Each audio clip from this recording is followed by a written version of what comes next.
Hola a todos. Dios bendiga vuestras vidas. Que el Dios de toda paz les dé tranquilidad en los momentos difíciles. Que Yahweh Sama, como hemos estado viendo ayer algunos de los nombres de Dios, su presencia, Sama, esté siempre fortaleciendo vuestras vidas. Que su presencia les dé ánimo, fuerza, valor. Que Dios sea ese guerrero, Shabaot, el Dios de los ejércitos, el que pelee las luchas por ti. Tú puedas desarrollar fe en Dios, plena seguridad y confianza de acuerdo a los parámetros de la fe, que es la certeza y la convicción de las cosas que todavía no ves, pero que están allí porque Dios las ha prometido. Muy bien, bienvenidos pues a esta segunda lección del segundo volumen. El tema para hoy es Cristo, mi modelo. Vamos a apuntarlo.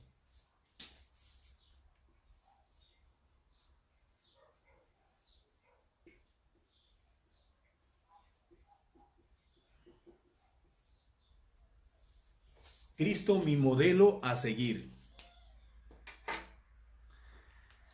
Vamos a empezar con las preguntas de siempre, que están ahí en el cuadrito superior. Si ustedes han descargado las lecciones, lo tendrán a la mano. Pueden hacerlo, ahí he dejado el link en el día de ayer, ahí está también en la descripción, para bajar este material que es completamente gratuito y así nos ayuda a tenerlo pues a la mano, a poderlo mirar con anticipación, ir respondiendo algunas cosas, en fin. Muy bien, la primera sentencia es: Cristo nos ama siempre, a pesar de lo que hacemos. ¿Será cierto o falso? ¿Verdadero o falso? ¿Qué pones?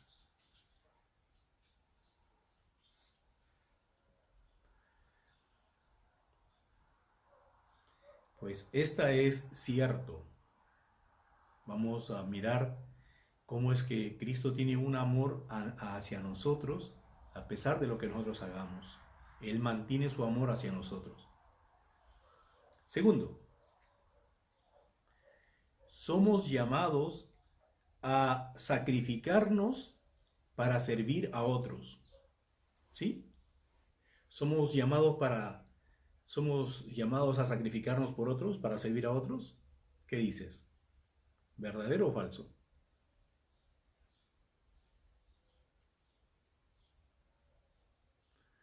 Pues vamos a ver en el estudio que esto también es verdadero. Tercero, tener compasión por otros es una señal de debilidad. Tener compasión por otros es señal de debilidad. ¿Verdadero o falso? El anterior dice Silvia cierto, Luis Lázaro Neira dice cierto, Carlito Nama cierto. Vale. Y la pregunta de ahora ¿qué es? Falso, dice. Sí, tener compasión es falso, no es un signo de debilidad, sino de obediencia, y más que de obediencia es de sentirlo, porque así tenemos que sentirlo. Pues vamos ya al estudio de esta lección, la lección número 2. Cristo es y siempre será nuestro modelo a seguir. Nosotros no podemos llamarnos cristianos si no imitamos la vida de Jesús, si no le seguimos a Él, si no nos identificamos con Cristo, si no le seguimos a Cristo. Nos llamaremos cristianos porque seguimos a Cristo, porque obedecemos a Cristo. Solo así podemos llamarnos cristianos. Muy bien. Jesús fue un ejemplo buenísimo, fue perfecto en todo. Fue la única persona que tuvo una vida así ejemplar, digna de imitar su vida, sus obras. Y él dijo: yo soy el camino. Y él dijo: aprended de mí. Así que nosotros tenemos que saber qué es Cristo, qué hizo Él, y debemos nosotros imitar lo que Él hizo. Vamos a poner ahí 5 puntos, vamos a ver en esta lección, vamos a desarrollar. La primera es el amor.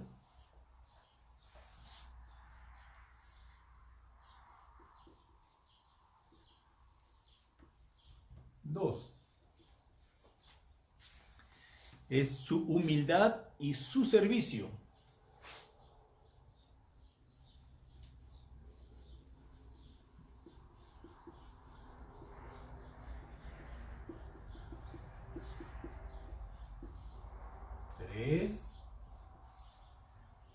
Tres, también vamos a mirar un poquito acerca de su compasión que tenemos que imitar.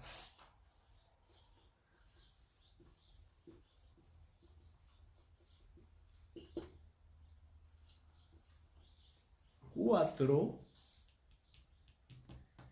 su valentía para confrontar la maldad.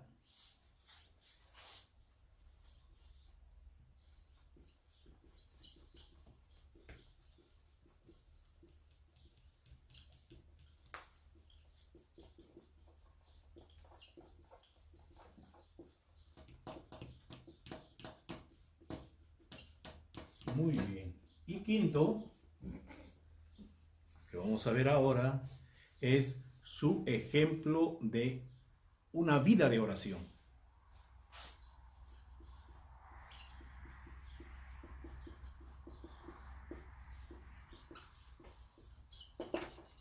Oye, 5 puntos para tocar en esta hermosa lección.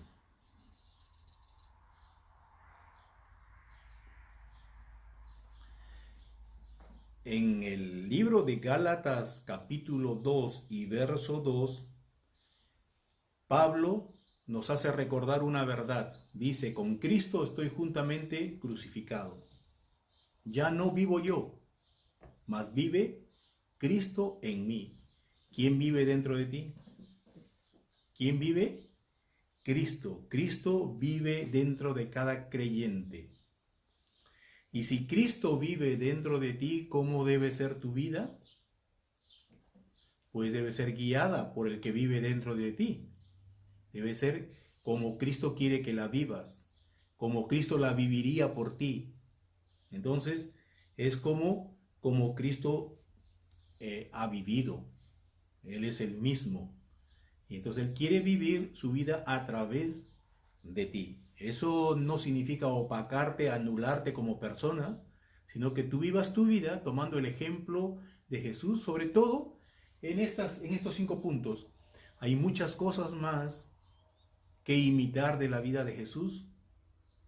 Hay mucho que aprender acerca de la vida de Jesús.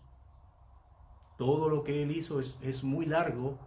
Estudiar esto en un curso que le podremos llamar Cristología, estudiando a Jesús a profundidad. Pero ahora solamente vamos a mirar estos puntos a través de los cuales vamos a imitar algunas de las cosas de Jesús como nuestro modelo. Muy bien. Ahora vamos a ver el primer punto, el amor. El amor que Dios tiene por los hombres es un amor que no ha nacido recién en estos días, ni siquiera nació cuando Cristo vino aquí a la tierra a morir. Él ya tenía amor por nosotros desde la eternidad. Antes que nosotros fuésemos formados, Él ya nos amaba. Una de las cosas intrínsecas en Dios, propias de Él, es el amor, y en ese amor nos ha amado. En Efesios capítulo 1 y el verso 5, Él dice que en su amor nos ha predestinado para que seamos adoptados como hijos suyos. Él ya había pensado que en un tiempo futuro, nosotros, cuando fuese el tiempo, nosotros llegásemos a ser hijos de Dios. Ya lo había pensado desde la eternidad. Y todo lo pensó en un carácter y en un ambiente de amor porque nos amó. Y en ese amor dijo, los hombres van a llegar a ser mis hijos, claro, bajo ciertas condiciones. No todos los hombres que existen han existido o existirán son hijos de Dios, no. Son criaturas de Dios porque son cosas creadas por Dios, pero no son sus hijos. Para ser sus hijos hay que dar ese paso importante, único y trascendental, que es aceptar a Jesús como el Salvador de nuestra vida, como el que perdona nuestros pecados, y someternos a Dios. Ahí experimentaremos el nuevo nacimiento y recién seremos hijos de Dios. Entonces hablamos de este amor de Dios desde la eternidad, y dice este verso que les estaba leyendo que en su amor nos predestinó para que nosotros fuésemos hijos suyos por medio de Cristo. ¿Y esto por qué? Dice, por el puro afecto de su voluntad. ¿Has entendido? Que Dios no nos amó como nosotros solemos amar, que es por sentimientos, por esas emociones que nos suceden en la vida y por los cuales nosotros amamos a nuestros familiares, a nuestros padres, a nuestros hermanos, a nuestra familia, a nuestros amigos, o pues incluso al que va a ser el futuro compañero o compañera de la vida, ¿no? El enamorado, la enamorada, el novio o novia. Eso es un tipo de amor por sentimiento. Yo recuerdo cuando era muy pequeño, muy niño, un día me desperté asustado y llorando. Estaba mi cara llena mojado de puras lágrimas. Es que había soñado que había perdido a mi madre, que se había muerto, y yo la buscaba y lloraba en el sueño, y cuando desperté pues estaba también llorando en lo físico. Son emociones. Esas emociones nosotros nos confundimos y le llamamos amor, y no es amor, es parte del amor, pero no es lo más importante en el amor. El amor que nos enseña Dios no es un sentimiento, sino es una decisión. Decidimos amar a alguien. Y dice este verso de Efesios 1:5 que Él nos amó por el puro afecto de su voluntad. Él decidió voluntariamente amarnos. Y claro, de otra forma, ¿cómo nos va a amar? ¿Él acaso creen ustedes que tiene sentimientos, que cada día amanece con una emoción de amarnos? Realmente nosotros delante de Dios somos como cosas inútiles, como cosas que apestan, como cosas que dañan a Dios en su integridad, en su santidad, porque nuestras obras son malas. Y Dios no puede permitir la maldad cercana a Él, pero sin embargo, pasando esas barreras que nos impide llegar a Dios, Él nos lanza la palabra, yo te amo, y espero que un día se rompan estas barreras y tú puedas acercarte a mí, porque te amo. Y nos ha dado las herramientas para que nosotros nos acerquemos a Él mediante Jesús, el único que puede romper todas barreras y acercarnos con Dios. Entonces ahí está el amor de Dios de una forma inicial desde la antigüedad, desde la eternidad nos amó, nos ha amado por su propia voluntad, y también es un amor que se ha mostrado a través de hechos palpables. Una de las cosas por las que se manifiesta el amor de Dios es porque la segunda persona, el Verbo, que le llamamos el Verbo, a la segunda persona de la divinidad, o también el Hijo, Él vino a encarnarse aquí en la tierra como un humano, es decir, Él vino a nacer como un humano. Siendo Dios, decidió meterse y tomar un cuerpo humano. Y esto no es nada halagador para Él, ni beneficioso, ni bonito, ni nada de eso. Ya el solo hecho de Dios dejar todo su esplendor, gloria, poder y meterse en un cuerpo humano, ya es un acto de degradación para Dios mismo. Como lo vamos a ver más allá en el punto de la humillación, que eso le costó mucho. Eso le costó muchísimo. Y hay un sacrificio tremendo allí que es para demostrarnos que Él nos ama. Por eso es que se vino a hacerse como un humano como nosotros. Y eso le costó muchísimo. Ahí mostró Él ese amor. Cuando Jesús estuvo con nosotros, en el libro de Juan capítulo 13 y el verso 1, dice: así como nos había amado, en este caso a sus discípulos, los amó hasta el fin. Es decir, podemos contar con el amor de Jesús hasta el fin, hasta lo último. Ha sido probado una y otra vez ese amor y siempre ha estado presente. El amor que tiene Jesús para nosotros es un amor continuo. Siempre podemos contar con su amor. Estas son cositas previas que le estoy dando al estudio que va a hacer aquí. Y Jesús nos invita a que nosotros imitemos su amor, que lo hagamos nuestro. Pablo dijo que Él nos ama. Él manifestaba amor también a sus seguidores y decía: yo les amo con el entrañable amor de Jesucristo. Él imitaba el amor de Cristo, lo manifestaba a los demás y también quería que los demás se amen de la misma manera. Mira cómo lo describe él: un amor entrañable. ¿Qué significa eso? Que sale de las entrañas, de lo más íntimo.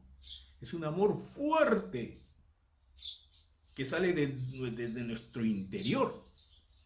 Ese es el tipo de amor que sale de Cristo y que debe salir también de nosotros. Y Jesús dio un encargo. El día antes, el mismo día en que fue arrestado, él fue arrestado a la medianoche, y en ese día él estaba con sus discípulos y él decía que yo quisiera que ustedes se amen como yo les he amado. Ámense unos a otros como yo les he amado. ¿Cómo nos amó Jesús? Desde siempre, un amor que sale de su voluntad, decidió amarnos. Un amor de entrega, de sacrificio. ¿Tú estás dispuesto a hacer algo por tu amigo? ¿Qué harías por tu amigo? ¿Cuál es el mayor sacrificio que tú harías por tu amigo? Tal vez algunos dijeran: yo estoy dispuesto a morir por mi amigo o por mi familiar. ¿Morirías tú por alguien que es tu enemigo? ¿Morirías tú por él? Así fue el amor de Jesús. Él murió por sus enemigos, los que lo estaban. Él sabía que lo iban a matar, que la misma gente a la que él estaba amando sabía que su respuesta hacia él era totalmente ofensiva, que ellos estaban pensando en matarlo, pero sin embargo él estaba dando amor. Ese es un tipo de amor sacrificial. Muy bien. Y el amor también no significa conceder todas las cosas a las personas que nos piden. O decir: yo amo a mi hijo porque le doy todo lo que él quiere. Ese no es amor también. Sino que el amor es cuidador y muchas veces se necesita disciplina para mostrar amor. Y Dios también nos lo dice así, ¿no? Dios, como un padre que ama a su hijo, porque lo ama, lo disciplina. Así también Dios, al que ama, disciplina. Entonces, el amor no es consentidor, te consiente hacer lo que tú quieres, sino que el amor de Dios también va encaminándote hacia lo correcto. ¿Por qué? Porque te ama. Ahora vamos aquí al estudio. Punto número 2 dice, ¿cómo demostró Cristo su amor? Según Romanos 5:8, que dice, mas Dios muestra su amor para con nosotros, en que siendo nosotros malvados, pecadores, Cristo murió por nosotros para rescatarnos. Ahora, ¿cómo muestra Dios su amor? O en este caso, Cristo, ¿cómo mostró su amor hacia nosotros? Muriendo para que nosotros tengamos vida. Murió para beneficiarnos a nosotros. Un amor sacrificial. El amor de Cristo en este versículo, ¿qué crees que es? ¿Incondicional o condicional? Condicional es amar a aquellos que son buenos. O yo amo a alguien porque hace el bien. O yo lo amaré siempre cuando haga el bien. Ese es condicional. Le pongo condiciones para amarlo. El incondicional es yo te amo, así tú hagas lo que hagas. ¿Cómo fue el amor de Jesús? ¿Cómo crees que fue? ¿Condicional o incondicional? A ver, contesta ahí.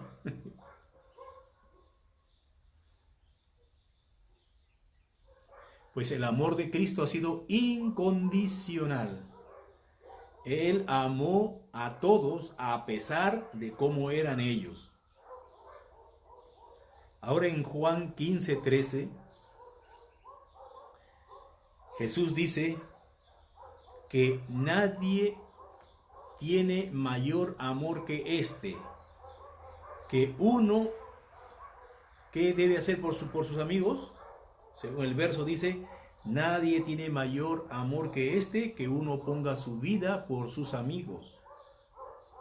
Entonces, ahí para contestar en este punto 3, nadie tiene mayor amor que este, que poner su vida por sus amigos. Punto 4 dice, ¿actualmente somos llamados a hacer sacrificios? ¿Sí o no? Parece un poquito capciosa la pregunta, ¿no? En el sentido de que sacrificios, ¿qué tipo de sacrificios? ¿De matar animales? No, está hablando de hacer sacrificios de los que solemos hacer. Me sacrifico para ir a verte, me sacrifico en darte esto, ese tipo de sacrificios. ¿Estamos llamados a hacer eso en este tiempo? Pues la respuesta es sí. Amar como Cristo significa estar dispuesto a sacrificarse por otras personas. Esto no significará al extremo de morir por otros, que puede ser, sino dedicarles tiempo, escucharles, ayudarles, darles apoyo y etcétera de cosas. Sacrificarse por los demás, y a eso estamos llamados, a imitar también el amor de Cristo en ese punto, en esa forma. Dijo Jesús en Juan 13, 34 y 35, un mandamiento nuevo os doy. ¿Sí? ¿Cuál, Señor? Un mandamiento nuevo. En el antiguo pacto, el pacto de la ley, había una ley que decía ojo por ojo, diente por diente. Y Jesús modifica ese mandamiento, lo hace mucho más exquisito, lo mejora y dice, un mandamiento nuevo os doy, que os améis unos a otros como yo os he amado, que os améis también a otros. O sea, nada de venganza, sino más bien de amar a los enemigos y de perdonarles sus ofensas. Un mandamiento nuevo os doy, que os améis unos a otros, como yo os he amado, que también os améis unos a otros. En esto conocerán todos los demás, cuando vean que ustedes tienen amor los unos por los otros. Entonces, ¿cómo sabrán los demás que somos verdaderos discípulos de Jesús? Cuando vean que nosotros nos amamos unos a otros como Jesús nos lo mandó y como Jesús lo demostró al amarnos también a nosotros. ¿Cómo puedo permanecer en el amor de Cristo? Dice aquí el punto 6. Pues Juan 15:10 dice: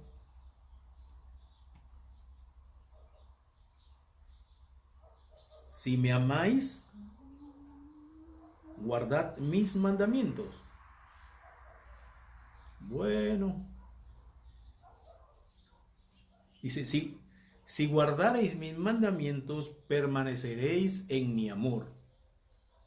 Así como yo he guardado los mandamientos de mi Padre y pertenezco en su amor, así también ustedes permanecerán en mi amor si guardan las cosas que yo les he mandado. Entonces, ¿cómo permanecemos en el amor de Cristo? Guardando las instrucciones de Él, sus mandatos, sus órdenes, sus enseñanzas, sus verdades. Si las guardamos, permaneceremos unidos a Él. Si guardamos estas cosas, seremos como una rama que está unida al tronco y viviremos y produciremos fruto para la gloria de Dios. Muy bien. Hay un pasaje en la palabra de Dios que habla acerca del amor y cómo es, y quiero leerles porque es lo que Cristo hizo y nos manda también a nosotros a hacer lo mismo. Las formas de expresar el amor, las formas en que nos cuesta amar a otros. Dice así en 1 Corintios capítulo 13, verso 4. El amor es sufrido, es benigno. El amor no tiene envidia. El amor no es jactancioso, no se envanece. Todo esto lo cumplió Jesús y nos lo ha puesto a nosotros para que nosotros también imitemos. Que el amor es sufrido, es benigno, no tiene envidia, el amor no es jactancioso, el amor no se envanece, el amor no hace nada indebido, el amor no busca lo suyo, no se irrita, no guarda rencor. El amor no se goza de la injusticia, mas se goza de la verdad. El amor todo lo sufre, todo lo cree, todo lo espera, todo lo soporta. El amor nunca deja de ser. Ese es el amor que Jesús lo demostró, lo hizo y nos invita a nosotros a hacerlo. Que tú también tengas un amor desinteresado para con los demás, y si el amor tiene que costarte porque es sufrido, así sea. Que no es jactancioso, no se envanece, no busca lo suyo, no guarda rencor. El amor nunca deja de ser. Eso tenemos que practicarlo. Muy bien. Segundo, su humildad.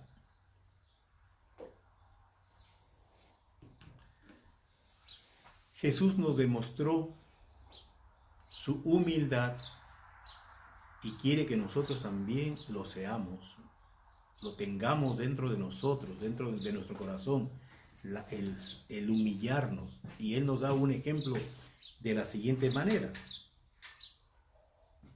Dice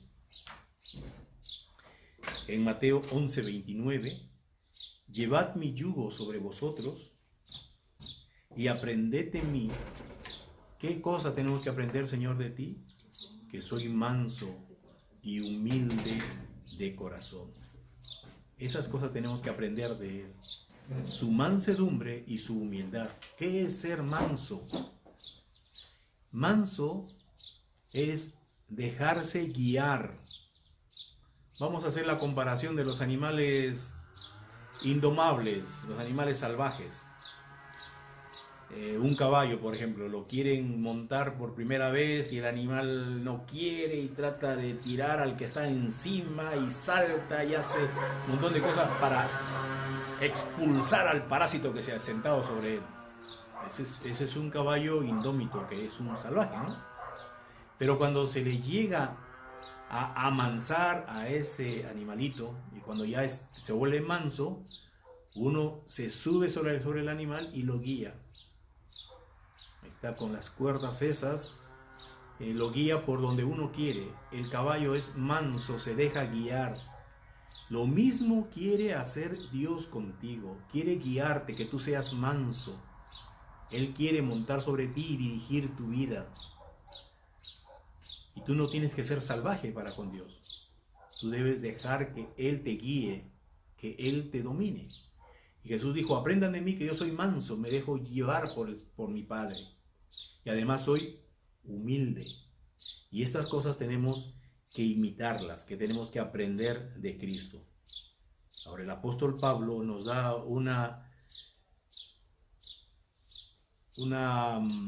algunos dicen que este era un canto que se cantaba ya y que lo ha puesto en este libro de Filipenses, pero unas instrucciones o una descripción de la humillación de Jesús. Y dice así en Filipenses capítulo 2, a partir del verso 5 al 8, dice, haya pues en vosotros este mismo sentir que hubo en Cristo Jesús. Ojo, que haya en ti este mismo sentir que hubo en Cristo Jesús. ¿Cuál es? El cual, Cristo Jesús, siendo en forma de Dios, no estimó ser igual a Dios como cosa a que aferrarse, sino dice que se despojó de eso, se despojó a sí mismo, tomando forma de siervo, hecho semejante a los hombres, y estando en la condición de hombre, se humilló a sí mismo, haciéndose obediente hasta la muerte y muerte de cruz. Esta es la descripción de la humillación de Cristo. Él, siendo Dios, se despojó a sí mismo de esta condición y vino a hacerse siervo. ¿Qué es un siervo para ti? ¿Qué entiendes tú por un siervo?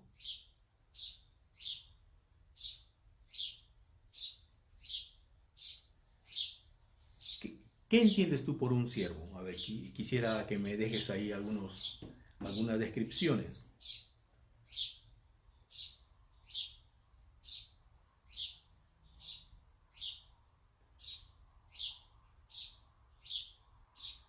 Un siervo es aquel que es un servidor,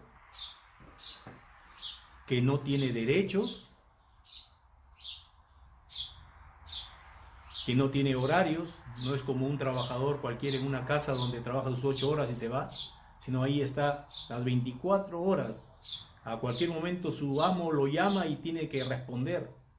No tiene horario, no tiene paga, no tiene derechos, es un servidor. Así se hizo Jesús desde ahora. ¿Cuál es la humillación que él experimentó?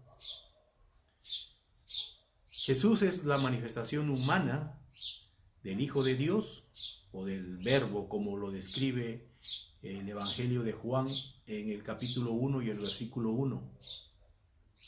Él, el Verbo, es Dios. En el principio, desde el principio, es Dios. Y Él, en el plan que tuvo el Padre de redimir al hombre, Él tuvo que venir, dejar su gloria, venir para humanarse, hacerse como un humano más.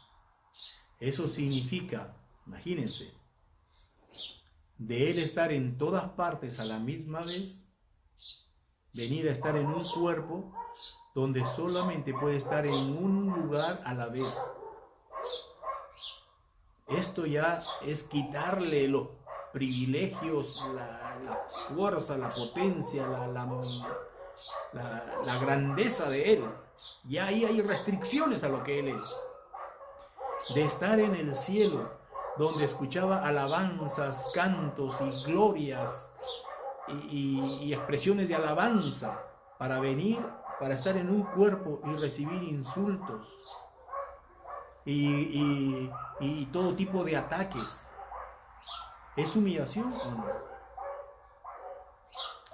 El venir aquí a la tierra fue un sacrificio tremendo. No solamente para demostrar el amor, cuánto nos ama, sino también para demostrarnos humillación. Se humilló a ser como uno de nosotros. Experimentar los dolores, cuando Dios va a sufrir dolores. Pero lo experimentó porque se humilló para convertirse como un ser humano y todavía como un siervo más bajo que un hombre.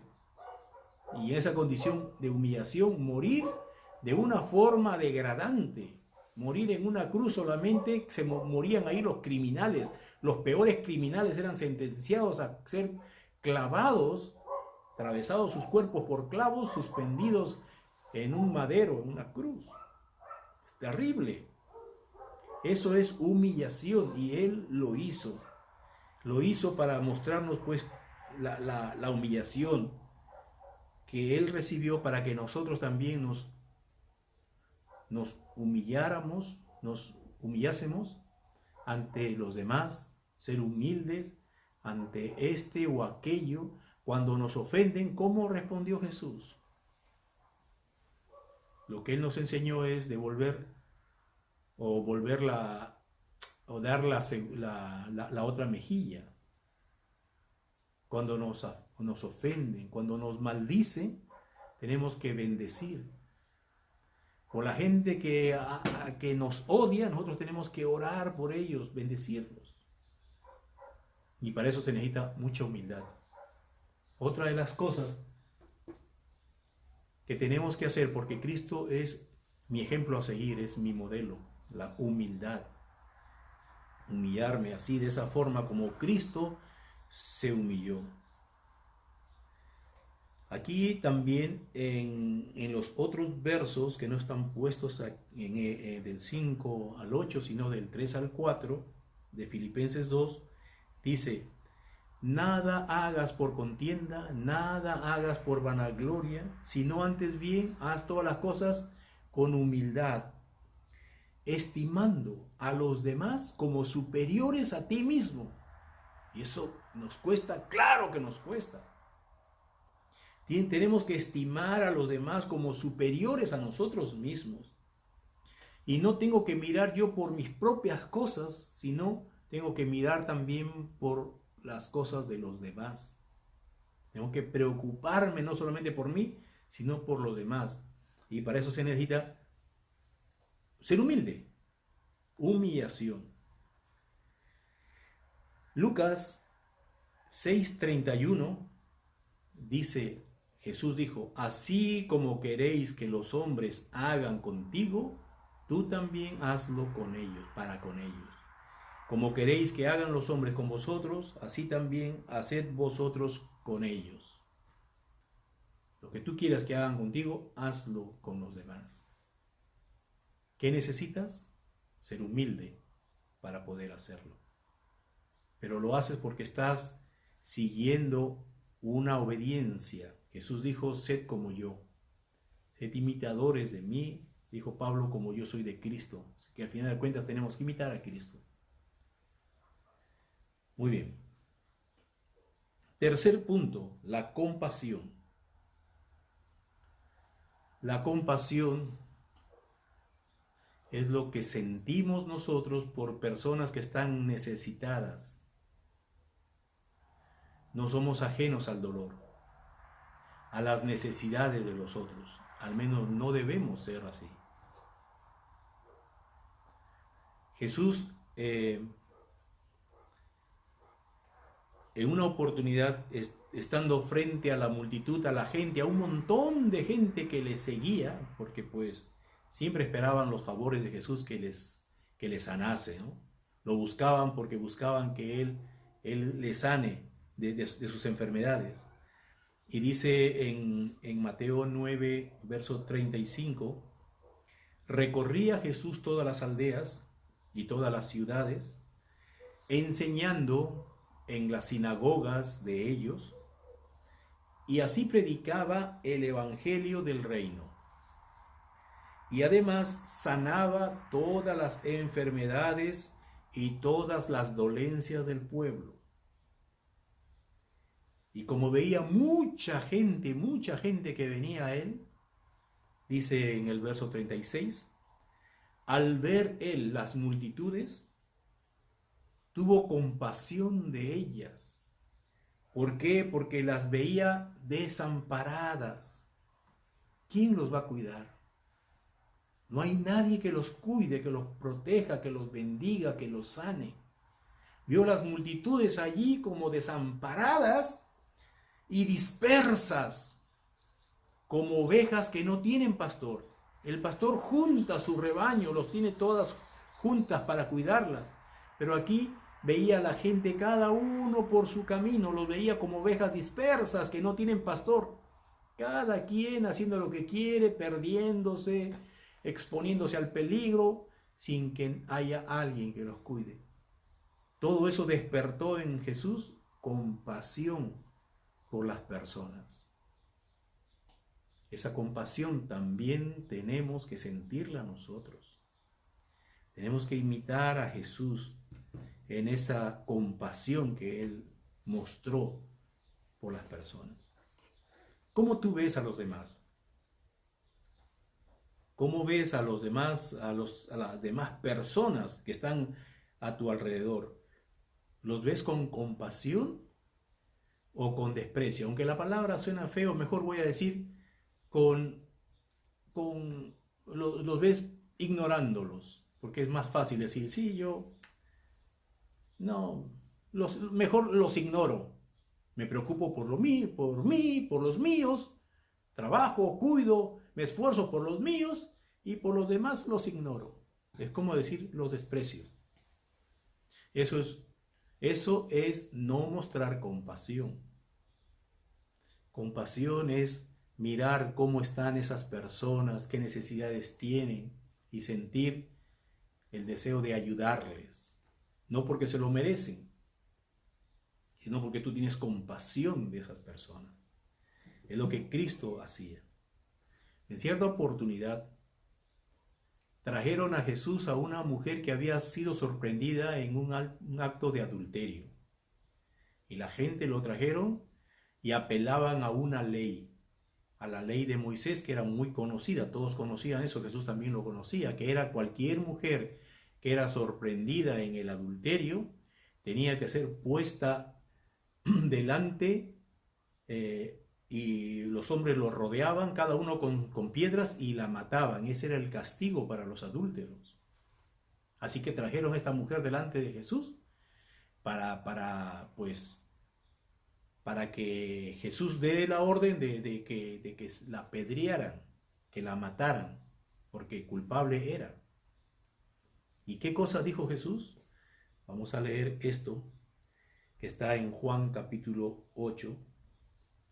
Dice, y como insistieran en Jesús a preguntarle por este tema, ¿no? ¿Qué hacemos con esta mujer? Él estaba sentado escribiendo en el suelo y se puso de pie y dijo, el que de vosotros esté sin pecado, sea el primero en tirar la piedra contra ella. Y todos, como se sentían culpables de una u otra cosa, pues dejando las piedras se fueron retirando, se retiraron todos.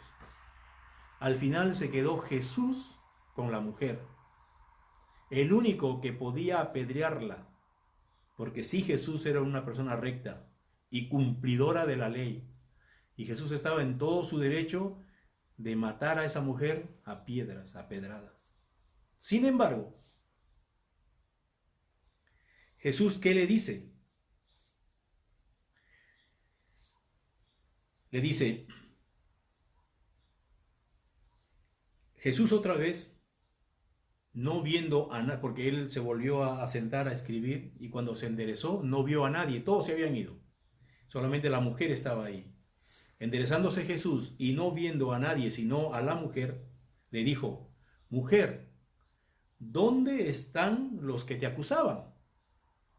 ¿Ninguno te condenó? Ella dijo, ninguno, Señor. Entonces Jesús le dijo, ni yo te condeno. vete y no peques más. Jesús estaba mostrándole un amor tremendo con esa mujer y sobre todo compasión para esa mujer. Y el amor y la compasión no significa decirle, ah, qué bien, pues ándate nomás, no pasa nada, hijita. No, Señor.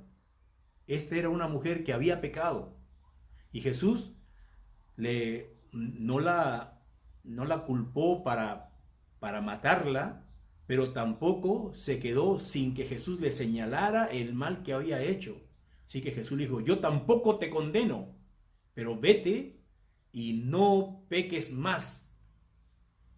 Es decir, amar y tener compasión es señalar también las cosas malas que ha hecho y dar un camino de corrección.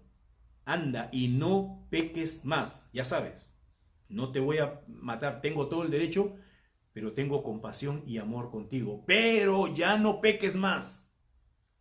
¿De acuerdo? Sí, Señor, vete. Así mostró Jesús su amor, su compasión por esta persona, pero sin que él pase por alto el pecado que tiene que ser corregido y censurado. Muy bien.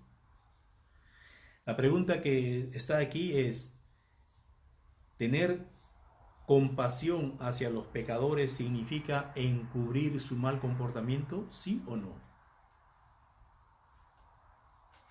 ¿Tener compasión hacia los pecadores significa encubrir su mal comportamiento? ¿Sí o no? Pues, lógicamente, es no. No vamos a tener compasión, no significa encubrir su pecado, ¿no?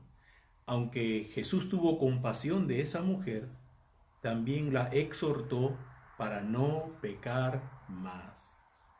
La verdadera compasión nos mueve a exhortar en amor a quien ha pecado o está practicando el pecado. Muy bien. Compasión. Ahora, valentía para confrontar la maldad. Cuando hay que señalar lo malo, tenemos que señalar lo malo. Y encontramos en muchos episodios de la vida de Jesús señalando a los malvados. En este caso eran los fariseos, los saduceos, los escribas, todo ese grupo religioso que lo rodeaba constantemente para atacarlo, para encontrarle alguna falta, para hacerle preguntas, para hacerle caer. Y Jesús a estos que se creían tan puros, tan santos, Jesús los señalaba muy fuerte y le decía, hipócritas. Vamos a ver acá. En Mateo 23, 27, Jesús diciéndole a ellos, ¡ay de vosotros, escribas y fariseos hipócritas! Porque sois semejantes a sepulcros blanqueados, que por fuera a la verdad se muestran hermosos, mas por dentro están llenos de huesos de muertos y de toda inmundicia. O sea, Jesús señalaba las cosas que estaban malas. Y ser un seguidor de Cristo y tener a Cristo como nuestro modelo también significa que nosotros tenemos que señalar las cosas que están malas. No tenemos que quedarnos callados bajo la apariencia, no que se vaya a ofender, no que y cómo muestro mi amor así señalando las cosas malas. Pues Jesús tenía mucho amor para con todos, incluso para con los fariseos y con los escribas. Por eso les señalaba las cosas malas que ellos tenían. ¿Por qué? ¿Porque les tenía cólera? No, porque les tenía amor y deseaba que ellos cambien. Entonces así tenemos aquí a nuestro Señor Jesús mostrando valentía para censurar las cosas que están malas. Y aprendemos también del carácter de Dios cuando Él dice que Él al hijo que ama lo disciplina, lo castiga en las cosas malas que hace. Nosotros también tenemos que señalar las cosas malas con la esperanza que cambien, que se aparten del mal, que se vuelvan a Dios, que vuelvan a pedir perdón y entren en comunión con Él. Así que denunciar la hipocresía y la injusticia requiere valentía. Es correcto escudarnos diciendo que no queremos ofender a otros, por eso es que no les señalamos las cosas malas. Pues no, eso es cobardía más bien. Valentía es señalar las cosas malas. Y la última cosa que tenemos aquí en nuestra lección de hoy es la oración. Jesús tenía una vida de oración desarrollada. Y él dice en Marcos 1:35 que Jesús se levantaba muy de mañana, dice así, levantándose muy de mañana, siendo aún oscuro, salió y se fue a un lugar desierto y ahí oraba. Tenía Jesús la práctica de levantarse temprano y pasar tiempo de comunión con Dios, fortalecerse en Él, tomar fuerza para todo lo que iba a venir en el día, traer respuestas de repente a algunas preguntas. Es decir, esta vida de oración nos sirve mucho a nosotros para agarrar fuerza para el día que se va a presentar, que va a desarrollarse enseguida. Así que Jesús nos da un gran ejemplo aquí de tener un tiempo de comunión con Dios en oración. ¿Por qué piensas que es bueno tener un tiempo de oración temprano por la mañana? ¿Por qué crees que es bueno orar temprano por la mañana? ¿O que es mejor orar por las mañanas y no al mediodía o por la noche? ¿Crees tú que ese tiempo es mejor? ¿Por qué? A ver, escribe, me gustaría escuchar tus opiniones al respecto. ¿Por qué crees que levantarse temprano es mejor para tener un tiempo de oración? Y ahí me dices, Nancy, lo que escribe.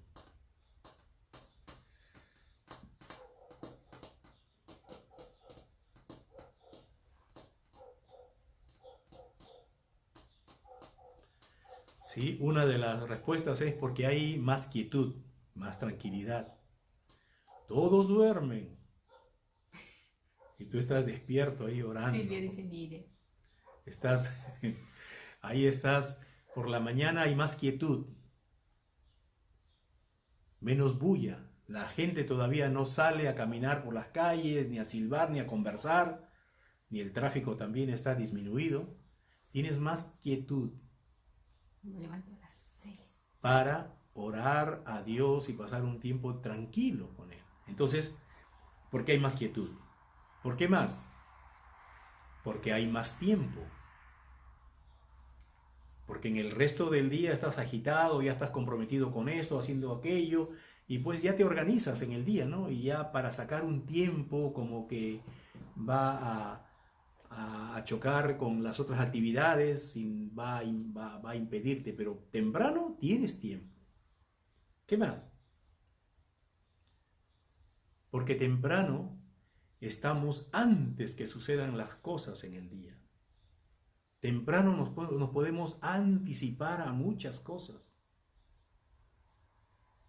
Recuerda que si estás en peligro y no le pides a Dios ayuda, es muy posiblemente que caigas en el peligro.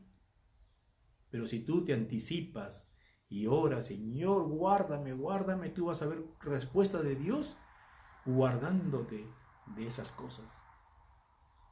Hay unos testimonios de oración en este sentido, de personas que se levantaron temprano a orar por sus hijos y de unas salvaciones tremendas. Julita Jiménez dice, ponemos nuestra vida que no se las cuento aquí porque va a ser escandaloso para algunos, pero Dios es un Dios grande que responde de una manera maravillosa. Y tenemos que anticiparnos, pues, antes que sucedan las cosas, anticiparnos, pedir al Señor. ¿Qué me decían así? Julia Jiménez dice, ponemos nuestra vida bajo el control de Dios. Muy bien, Julia, eso es, ponemos nuestra vida bajo el control de Dios. Amén. Jenny, nuestra prima dice, nuestra mente está fresca y no tenemos tantas cosas que nos distraiga, y es nuestro pan para comenzar el día. Muy bien, Jenny, eso es nuestra mente fresca. Ahí tenemos ese rico pan espiritual para saborearlo nosotros solos. María Mercedes dice, está todo tranquilo, tengo más tiempo, no me interrumpen. Muy bien, ahí está. María Mercedes también diciendo, hay más quietud, más tranquilidad, no me interrumpen. Muy bien, gracias por sus respuestas. Vale, aquí tenemos en Lucas 6, 12 y 13. Dice así, en aquellos días, hablando de Jesús, al iniciar su ministerio, dice, en aquellos días Jesús se fue al monte a orar y pasó la noche orando a Dios. Y cuando ya era de día, llamó a sus discípulos y escogió a 12 de ellos, a los cuales llamó también apóstoles. Jesús, antes de tomar una decisión importante, como escoger de entre todos sus discípulos a 12, se pasó la noche orando. Qué gran ejemplo.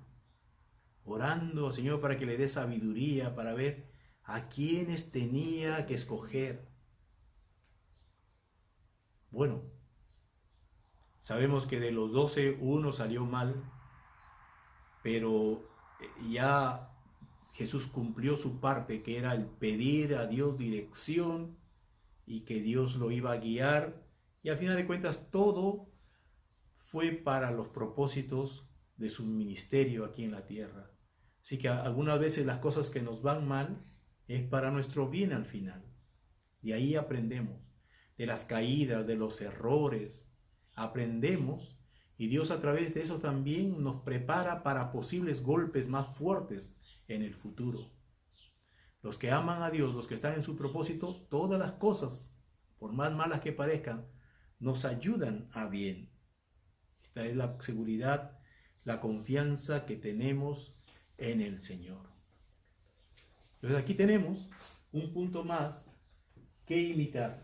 Recuerden, ya estamos en el volumen número 2, las cosas son más fuertes, las enseñanzas, las demandas del Señor para nuestras vidas mucho más fuertes. Y aquí hay 5 cosas que tienes que empezar a practicar. Si no estás en estas 5, estás en 2 o en 3 de ellas, pues anímate a hacer una más. Hay muchas más cosas que podemos imitar de Jesús, pero ya por lo menos tenemos estas 5. De amar como amó Jesús, de tener humildad y servicio hacia los demás como lo hizo Él, de tener compasión por los demás, de tener fuerza y carácter para censurar las cosas malas y tener una vida de comunión con Dios para fortalecer nuestra vida. Espero que esto te haya servido en esta lección, que hayas aprovechado algo un poco más del Señor que nos ama tanto, que Él quiere que caminemos en la dirección que Él quiere, que nos desarrollemos, que cada día seamos mejores y más parecidos a la imagen de Cristo en nosotros. Así que vivamos esta vida cristiana. Estamos en tiempos difíciles, vemos muchos acontecimientos extraordinarios, pensamos que estamos nosotros allá en los principios de dolores, que Cristo está cerca. Pues a someter nuestra vida a disciplina para ser mejores para nuestro Dios. Dios te bendiga ricamente y la presencia del Señor y su paz esté contigo. Amén. Hasta el lunes, si Dios quiere.